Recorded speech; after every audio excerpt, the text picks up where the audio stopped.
Hola, ¿cómo les va? Un nuevo episodio de Modelo para Armar. Muchísimas gracias por todos los comentarios y la buena onda que tiraron con el episodio anterior con Emanuel Álvarez Agil, fundamentalmente sobre el punto central que tengo en esta propuesta, de pensar el proyecto de país, pensar el modelo para armar de la Argentina. Como les comenté también en el anterior, pero lo voy a volver a repetir, los últimos 50 años Argentina, y digo corto, lo hago corto solamente por los periodos 50 años, Argentina está como en un estancamiento secular. Y cuando digo la Argentina no es solamente la economía, sino la sociedad. No ha podido ingresar en un sendero de desarrollo y hubo de todo. Militares, radicales, peronistas, macristas, liberal-libertarios. Tuvimos de todo y no pudimos encontrar ese modelo de desarrollo como sí fue otros países. Entonces la convocatoria de Modelo para Armar es con economistas, empresarios, politólogos, historiadores, sociólogos. Voy a tratar de buscar por todo el espectro del pensamiento argentino, precisamente para tratar de sumar por lo menos un granito de arena en el pensamiento para el desarrollo. Bueno, para este programa la verdad es un lujo, tengo el placer de presentar a Marcelo Mindlin. Es empresario argentino, presidente de Pampa Argentina, pero lo conozco desde hace muchísimos años y por eso un doble agradecimiento porque así aceptó la invitación. Gracias, Marcelo, por participar. Muchas gracias por invitarme. Vos sabés que la propuesta inicial a cada uno de los invitados es, tienen 1 minuto, 5 minutos, hasta 10 minutos, de plantear los puntos principales de lo que piensan, de cómo armarían, o cuál es su deseo, cuáles son los objetivos de este modelo para armar de la Argentina. Lo tenemos. Primero, recordar que nos conocimos cuando éramos muy jóvenes, compartimos un viaje a Israel. Yo después fui un par de años a vivir a Israel, pero volví, y apenas volví a Argentina, me puse a trabajar, estudié economía, simultáneamente trabajaba, y desde que entré a la facultad me apasionó el tema del desarrollo económico y los mercados de capitales. Sí. Tanto es así que yo quería hacer un máster y mi papá, mis dos padres eran médicos, no podían pagármelo, así que me presenté a un trabajo de cronista comercial cuyo primer premio era un máster en el SEMA. El SEMA en aquel momento era muy pequeñito, eran 8 profesores, 2 clases de 30 alumnos cada uno. Y bueno, el título del trabajo con el cual gané ese premio para hacer mi máster en business, en negocios, se llamaba Mercado de Capitales y Desarrollo Económico.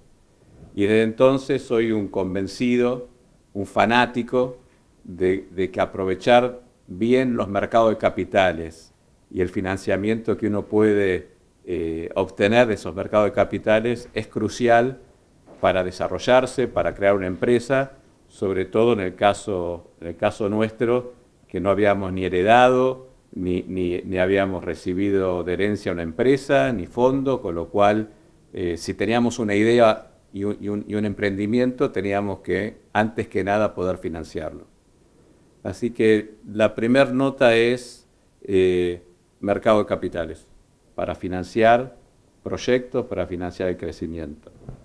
Después, como sabés, desde 1980 y pico que empecé mi carrera empresarial, ha habido crisis de todos los colores, de todas las magnitudes, hiperinflaciones como la de 1989, 1990, 1991, la crisis del sudeste asiático, la crisis de Brasil, el tequila, la gran crisis por la salida de convertibilidad, y nosotros hemos aprendido que para poder sobrevivir y crecer y desarrollarse en este país con tanta volatilidad, uno tenía que siempre contar con una posición financiera muy fuerte. Aquel que estaba endeudado y lo agarraba una de estas crisis, lo terminaba volteando.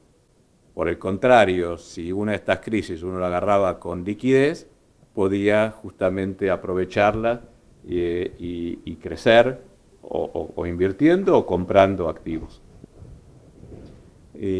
Así que mi segunda lección después del mercado de capitales, mi segunda lección es, en una Argentina con tanta volatilidad, la cuestión financiera es crucial, y eso fue lo que nos permitió mantener un crédito, un nombre en el mercado crediticio muy bueno y poder crecer y poder sobrevivir a las tantas crisis que fuimos atravesando. Y el tercer punto, que para mí creo que es el punto en discusión en Argentina por excelencia, yo también soy un convencido de que el gran problema de la Argentina, me animo a llamarlo el cáncer de la Argentina, es el déficit fiscal. El déficit fiscal, la emisión monetaria que eso genera, la inflación y bueno, y por lo tanto la falta de crédito. Cuando uno ve lo que pasa en otros países de la región, donde el crédito como porcentaje del PBI ronda el 50%, y en Argentina estamos abajo del 10%, bueno, yo creo que eso es consecuencia directa de las recurrentes crisis fiscales y las inflaciones que hemos tenido. Voy a empezar entonces por lo último. Ahí ya te lo puse ahí el modelo para armar de Marcelo Midrin. Vamos a empezar con el déficit, o si querés más, las cuentas fiscales, ¿no? ¿Cómo encarás el tema de las cuentas fiscales? Porque muchos dicen, bueno, tiene que haber equilibrio fiscal, que eso es lo lógico, lo mejor por ahí es superávit, pero equilibrio, la mayoría de los países. Bueno, ¿cómo lográs el equilibrio fiscal? En lo que es la Argentina frente a las tensiones que se dan alrededor de gasto e impuestos, porque cuando hablamos de temas fiscales, impuestos y gastos. Si vos analizás la historia de los últimos 20 años, digamos, yo creo que gran parte, y si uno se remonta a otras décadas también, yo creo que una parte importantísima de los déficits fiscales se explicaron por el déficit de las empresas públicas o últimamente los últimos 20 años, por los subsidios energéticos. Y claramente uno está de acuerdo en subsidiar a aquella gente que lo necesita. Pero cuando fueron durante 15 años subsidios indiscriminados que sumaban 4 puntos del PBI, uno se ponía a pensar que eso no era sostenible y no lo fue. Con lo cual yo creo que una parte importante de ir al equilibrio fiscal es justamente reducir los subsidios a valores sostenibles y que lleguen solamente a la gente que necesitaba. O sea, durante muchísimos años el gas y la electricidad se vendía subsidiado a gente de clase media para arriba, clase alta, clase media, comercios, industrias, y creo que ahí explica una gran parte del déficit fiscal de los últimos 20 años. Cuando pensás en el tema de las cuentas fiscales, siempre, bueno, aparece el tema del subsidio. Pampa tuvo a Edenor dentro de su cartera de empresa y lo tuviste muy en el detalle. La complejidad de cómo distribuir el subsidio, ¿se les presentaba a las empresas como a los gobiernos de ese momento? Sí, más que a las empresas, a los gobiernos. Los gobiernos decidían los cuadros tarifarios y cómo asignar a cada segmento de los consumidores diferentes precios. Pero lo que sí nos dábamos cuenta era que, y yo me acuerdo haberle llevado a los diferentes presidentes comparaciones donde un mes de electricidad era un alfajor o menos de una pizza. Entonces, una cosa es el subsidio y otra cosa es regalar el gas o regalar la electricidad para sostener un consumo. Yo creo que eso no es sostenible y que eso explicó durante mucho tiempo un porcentaje importante del desequilibrio fiscal. Como te digo, llegó a ser 4 puntos de déficit del PBI, o sea que es una parte importantísima del déficit. Y también el correlato en las cuentas externas, ¿no? Porque en las cuentas externas también llegamos a importar energía vía combustibles, vía gas licuado o desde Bolivia por 7.000 millones de dólares. Aportaba o reducía la cantidad de reservas del país o de divisas del país en 4.000 o 5.000 millones de dólares por año. Una cifra realmente significativa y que impactaba mucho. Pero yo creo que en el manejo de los precios de la energía, más allá de lo antipático que es aumentar las tarifas, yo creo que radicó gran parte de los desequilibrios fiscales y de las cuentas externas. Y con el tema de impuestos, porque ahí me parece que es la otra pata de las cuentas fiscales. ¿Cómo haces para tratar de conseguir un equilibrio fiscal vinculado a cuál es la estructura tributaria? Porque en general se dice, bueno, hay que bajar impuestos, hay que bajar impuestos. Sería en general el discurso más dominante respecto a la estructura tributaria, pero eso también te genera un déficit. Y cobrar impuestos. Yo siempre fui crítico de aquellos colegas míos que se fueron a otros países para evitar pagar impuestos. Yo, obviamente, como muchos otros, me he quedado acá, impuestos. Pero creo que de vuelta, en un contexto de alta inflación, es mucho más fácil para las empresas y para los individuos eludir los impuestos. No digo evadir, eludir los impuestos. Entonces creo que el equilibrio fiscal, y para lo que a mí es una consecuencia, para mí que es una consecuencia que es la no inflación o la reducción de un nivel de inflación, hace más fácil el control de la evasión y hace más difícil la ilusión positiva. Vos ahí mencionabas bien el tema de, bueno, dentro del mundo empresarial, diferentes posiciones respecto a el aporte tributario. Yo te lo tiro como título, simplemente para tratar de comprender para adelante. Es un sistema tributario en general es calificado progresivo o regresivo. Regresivo es que los impuestos caen en forma igual independientemente de su nivel de ingreso. La pregunta obvia es, ¿qué sistema tributario vos pensás que la Argentina tiene que construir? Bueno, claramente un sistema progresivo. Lo que pasa es que cuando uno va a la discusión pública, por ejemplo, el impuesto a las ganancias de los trabajadores, se ve como algo regresivo y es un componente progresivo. Sí. Todo el mundo, muchísimos países lo usan, impuesto a la ganancia. Dice, bueno, una persona que gana 1 millón de pesos, ¿cómo le vas a cobrar impuesto al trabajo? Dice, ¿no? Pero todos sabemos que es mejor cobrarle un impuesto a los ingresos y no ponerlo todo en el IVA o en los impuestos que gravan al consumo.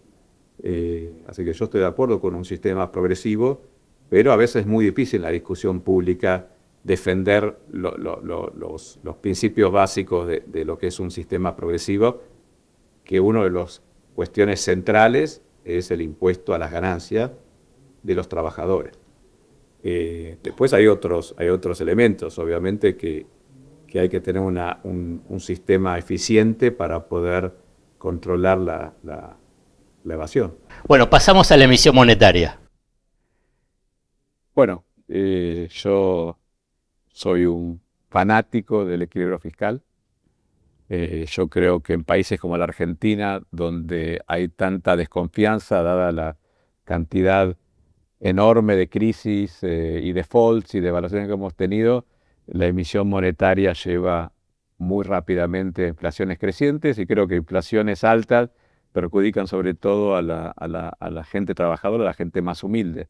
Clase media para arriba, nos podemos defender muy bien de la inflación y al contrario, hasta nos beneficiamos de la inflación alta, mientras que los que reciben un sueldo pagan ese costo por completo. Pero acá aparece, y no como para polemizar, sino para tratar de entenderlo, hay otros países que tienen desequilibrio fiscal. Hay otros países que tienen estrategias de expansión monetaria manejando el ciclo económico. ¿Ven? Y si tienen que expandir o si tienen que contraer. La Argentina se hace más difícil, y aquí te incorporo un elemento que es el tema del tipo de cambio. Que el tipo de cambio tiene, como es un precio básico importante dentro de la economía, donde tiene su correlato sobre los precios. Se ve la inflación. Entonces, la pregunta es decir, bueno, equilibrio fiscal, control de la masa monetaria, pero ¿qué pasa con el sector externo y qué pasa con el tipo de cambio? Digamos, dentro de ese modelo de Mindlin. Bueno, primero quería aclarar algo. Cuando hablo de la emisión monetaria, no hablo de la emisión monetaria en general, sino de la emisión monetaria que que financia déficit fiscal. Ajá. ¿Okay? Porque creo que si uno tiene una política fiscal dura, puede tener una política monetaria muy flexible. Y eso es lo que yo creo. Política fiscal dura, política monetaria expansiva. Recuerdo que había un profesor de economía, no me acuerdo quién, que dijo que había 3 clases o 4 clases de países. Los países desarrollados, los no desarrollados, Japón y Argentina. Y bueno, Lo tomó Argentina, Paul Samuelson, pero después me parece que era otro, pero Samuelson lo puso. Entonces yo creo que en esa situación es verdad que Argentina tiene una estructura económica y hasta diría una estructura psicológica de sus habitantes que lo hace totalmente diferente a los demás países de la Tierra. Y el tema de una economía tan bimonetaria que va al ADN del argentino la hace totalmente diferente. Yo el otro día hablaba con una persona y dice, mirá, ya hace 2 años casi que estamos con equilibrio fiscal. Hace 2 años que prácticamente no hay emisión monetaria para cuestiones fiscales y seguimos con una inflación del 2% mensual. Y eso no es tan, digamos, esperable. Pero sí, Argentina es un desafío muy particular y no hay que subestimar la dificultad de corregir el problema argentino de cualquier enfoque. Yo creo en pero no creo que sea fácil, y si hay otro enfoque tampoco va a ser fácil.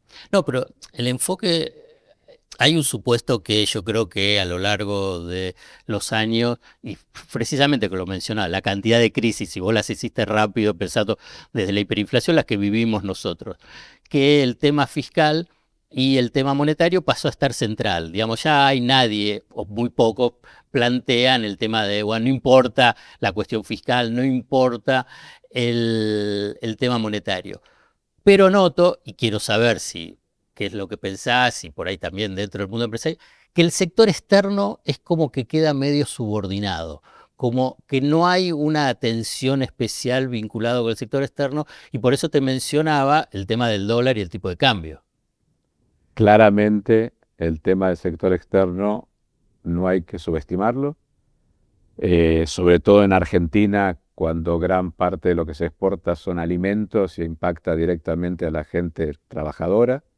Hay una devaluación, si vos dejás que se traslade directamente a todos los productos exportables, va a generar inflaciones en alimentos y con todas las consecuencias negativas sobre la clase más humilde.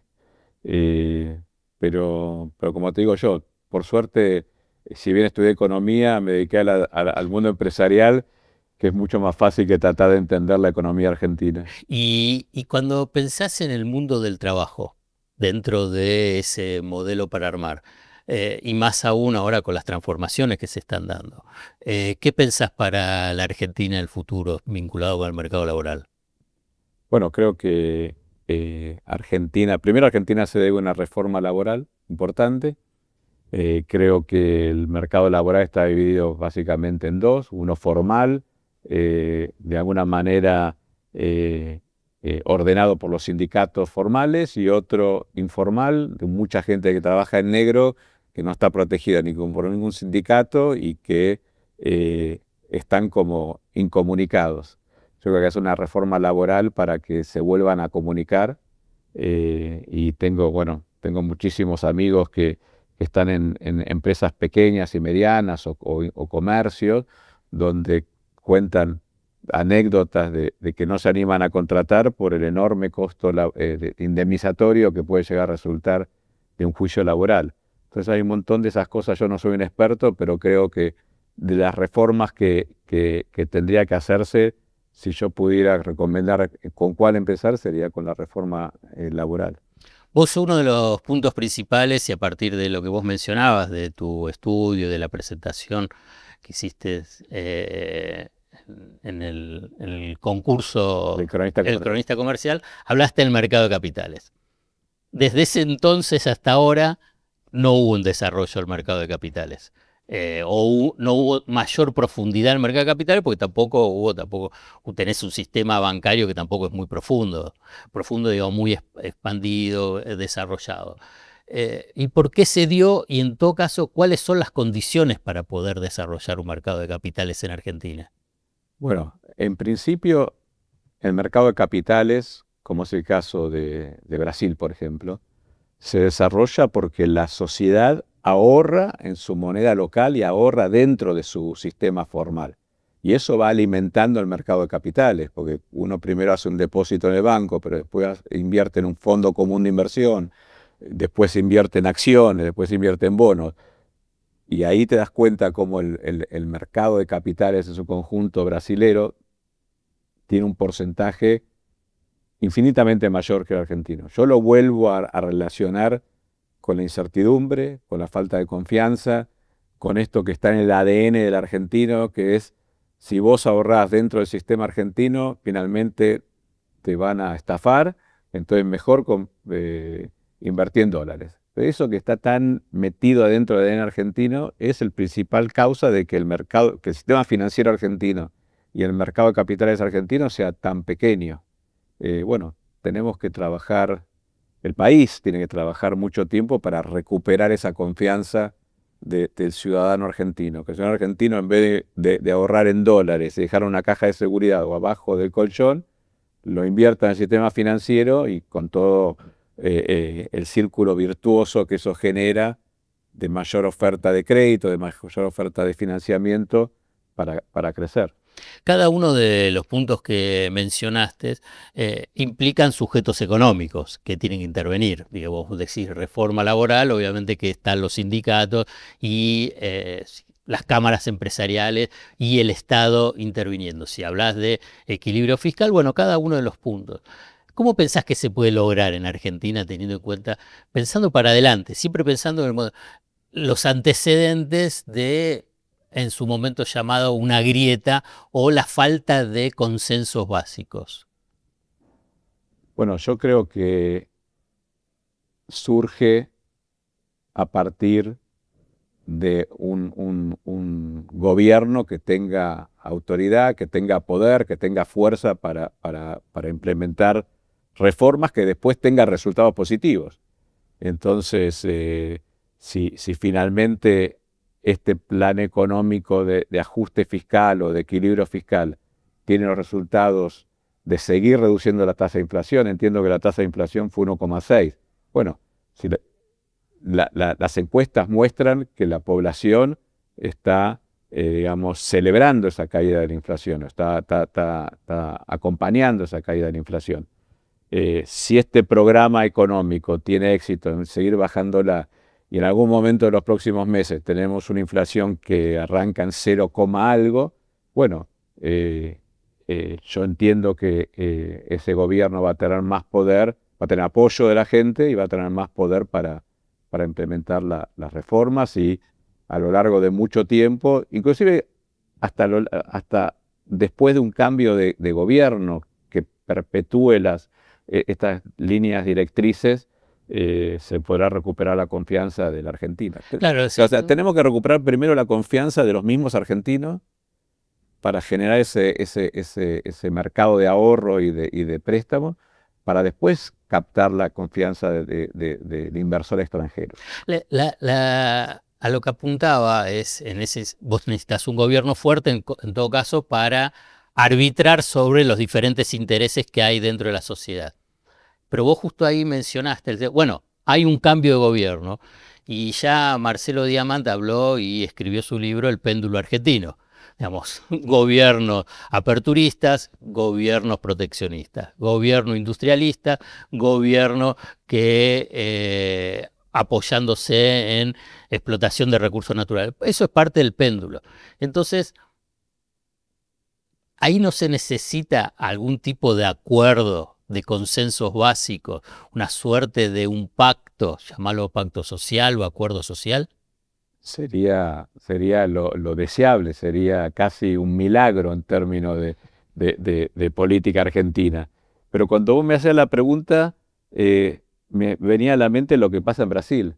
En Brasil hicieron una ley de disciplina fiscal y pasaron los gobiernos de diferente extracción ideológica y mantuvieron el equilibrio fiscal. Y por eso el brasilero ahorra en reales y piensa en reales y después eso genera inversión en reales. Y pasó Bolsonaro y antes pasó Cardoso y después pasó Lula y y todos mantuvieron ciertas líneas directrices. Entonces, sí, un pacto como la Moncloa sería espectacular, pero con solo tener que haya que en el futuro, cuando haya un cambio de gobierno, el próximo gobierno mantenga por lo menos el tema del equilibrio fiscal, yo creo que es un puntapié inicial muy importante. Y en ese acuerdo, en esos consensos básicos, tenés dos sujetos importantes, el mundo del trabajo, el mundo empresarial. ¿Qué pensás que uno y otro tienen que aportar y a la vez qué tienen que resignar? Porque es parte, digamos, es como vos decías, un gobierno fuerte tiene que lidiar sobre intereses, y son intereses contrapuestos. Digamos, el mundo del trabajo dirá, quiero incrementar rápidamente mi poder adquisitivo. El mundo empresarial dice, no, déjame que acumule para poder invertir. Bueno, ¿cómo te imaginas que puede darse en Argentina eso? La verdad que me excede. Lo único que te puedo decir, qué es lo que siento yo Sí. como responsabilidad mía como empresario. Y yo creo que tengo que invertir. Si yo tengo la capacidad para obtener financiamiento y hacer inversiones que generan empleo y generan crecimiento, esa es mi responsabilidad. Y pagar mis impuestos. Después, lo que vos estás mencionando es más para políticos. Yo la verdad que me excede el análisis político de qué es lo que tiene que ceder una parte o la otra. Yo sé que mientras como empresario yo esté invirtiendo, esté haciendo negocios que generan empleo, dólares, crecimiento, ahí es donde está mi responsabilidad y lo que hacemos en el grupo que presido. Y a nivel del grupo empresarial y vos como empresario, el tema de la integración de la Argentina al mundo, porque si hablábamos de los dólares, es la necesidad de un mayor incremento de exportaciones. ¿Pensás que hay que priorizar digamos, Estados Unidos, China, o en todo caso pensás que el mercado es el mundo? No, yo creo que el mercado es el mundo. Yo creo que específicamente en el sector donde Pampa está invirtiendo, que es en gas y petróleo, tenemos un potencial enorme para generar de Vaca Muerta otra Pampa húmeda. Las estimaciones dicen que para el 2032 Vaca Muerta va a estar produciendo tantos dólares como todo el complejo de la soja. Y así como Vaca Muerta puede ser otra Pampa húmeda, también, y lo estamos haciendo, pues el sector privado se juntó para hacer un oleoducto, que es un hecho histórico, que 7 empresas petroleras nos pongamos de acuerdo para todos juntos hacer un oleoducto que va a permitir exportar al mundo mucho más petróleo, o el mismo caso del gas licuado, que nos hemos puesto de acuerdo 4 empresas para hacer el primer proyecto de licuefacción y exportar gas licuado al mundo. Por eso si es China, si es Estados Unidos, si es Europa, no van a comprar el petróleo, no van a comprar el gas licuado, sea el sudeste Asia, sea el lejano oriente o sea Europa. Nosotros tenemos que invertir para generar esas exportaciones crecientes. Y así como Vaca Muerta puede generar una pampa húmeda, también escucho que la minería puede producir un boom similar. No soy un conocedor, solamente repito lo que escucha. Así como Chile exporta miles de millones de dólares en minerales, en la misma cordillera, no creo que Dios haya tirado todos los minerales para un lado de la cordillera y no para este lado, con lo cual, de vuelta, la confianza, el financiamiento, el crédito, para que se realicen estas inversiones enormes en minería y complementen Vaca Muerta, complemente el agro. Vos, uno de los puntos que mencionabas es una posición financiera fuerte. ¿Lo estabas pensando a nivel empresarial o también a nivel de país? Oh, ambos, o sea, Ajá. pero se ha dado algo paradojal últimamente, ¿no? Y es que las empresas privadas argentinas pudimos acceder al mercado internacional a tasas muy inferiores a las que pagaban los bonos soberanos. Generalmente la teoría económica dice Claro. la rentabilidad del soberano es el piso, o sea, el piso está eso y después a partir de ahí las corporaciones. Bueno, Pampa emitió a 10 años a 7,8% anual en dólares, a 10 años. cuando el soberano nunca bajó de 12% y hasta ahora no ha podido emitir, no ha podido volver al mercado voluntario. Eso demuestra que Argentina es, como decíamos antes, un país diferente. Y así como Pampa, muchas otras empresas pudieron emitir a tasas muy bajas. Eso quiere decir que el mundo, más allá de la desconfianza que todavía le tiene al soberano, digamos, al riesgo soberano, está para financiar empresas privadas en sectores tan dinámicos como la energía, por ejemplo. Cuando hablas de la energía o la minería como recursos naturales, en general los especialistas en desarrollo económico dicen, bueno, eso es una bendición que tienen esos países que tengan esos recursos naturales. Y entonces ahí se divide. Uno dice, bueno, se explotan y se exportan, o una parte se explota y se exportan y otra parte sirven para tratar de buscar encadenamientos de valor en el propio país y sí salir después a exportar y entonces conseguís más dólares. ¿Pensás que existe ese escenario posible para la Argentina? Yo creo que sí, y te doy un ejemplo. En Argentina hay reservas de gas para 200 años. Al ritmo que estamos consumiendo el gas, tenemos para 200 años. Obviamente hay que monetizarlo antes, porque por lo menos yo no voy a estar en 200 años, entonces quiero monetizarlo antes. Entonces empezamos a ver en Pampa qué se podía hacer. Y bueno, el gas se puede convertir en muchas otras cosas. Y nos dimos cuenta o nos enteramos hace unos años que Brasil y Argentina importan urea. Claro. Urea es básicamente gas. E importan urea de la otra punta del mundo, con todo lo que implica el costo de flete. Bueno, nosotros hoy estamos estudiando, y entiendo que Profertil, la otra planta urea, también está estudiando una expansión. Estamos estudiando la posibilidad de construir una planta de urea que transforme el gas, que hoy está riéndose abajo de la tierra porque no hay forma de consumirlo, en algo tan precioso como la urea, donde Brasil importa 8 millones de toneladas y Argentina importa 1,5 millones de toneladas. Entonces, en vez de ser importador y gastar divisas comprando urea de un lugar lejano, podemos convertir ese gas en menos importaciones y en más exportaciones. A lo que voy es, en cada sector, cada empresa tiene que ver de qué manera, pero no por una cuestión altruista de no, el recurso natural tiene que convertirse en, sino porque uno busca la mayor rentabilidad y va buscando esas mayores rentabilidades y si lo puede financiar, lo hace. Por ahí no quiero incomodar, pero ¿vos ves entre tus colegas esta mirada, esta visión, o es muy propia de Midland? Yo lo que te puedo decir es que en los últimos tiempos se han seguido yendo las empresas multinacionales. ¿Estamos de acuerdo? Sí, se aceleraron. Walmart, Carrefour se Carrefour ahora, se fue Exxon. Las, claro, petroleras te mencionaron. Ahora no me recuerdo, pero Procter & Gamble. Procter & Gamble, Mercedes-Benz. Sí.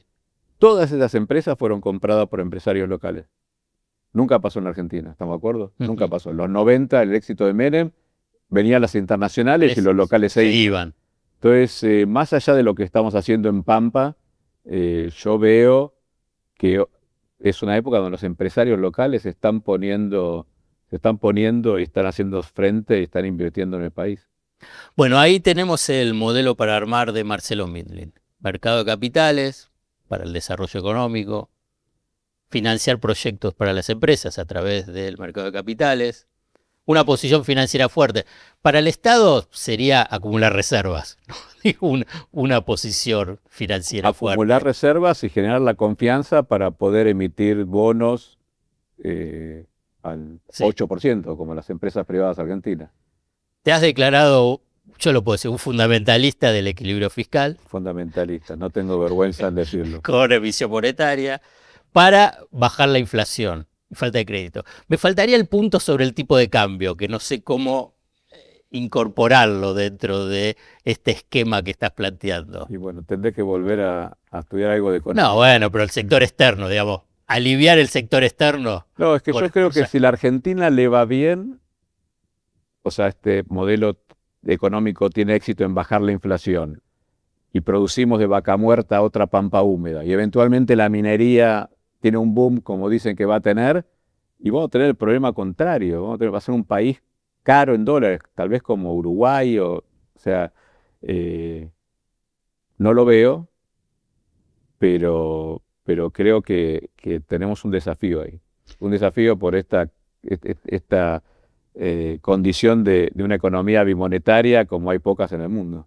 Te pongo desafío de los dólares. Así, te pongo desafío de los dólares. El desafío exacto. Obviamente tener una tasa de inflación baja, un gobierno fuerte y una suerte de acuerdo social, pacto social de la Moncloa. Más o menos esos serían los puntos.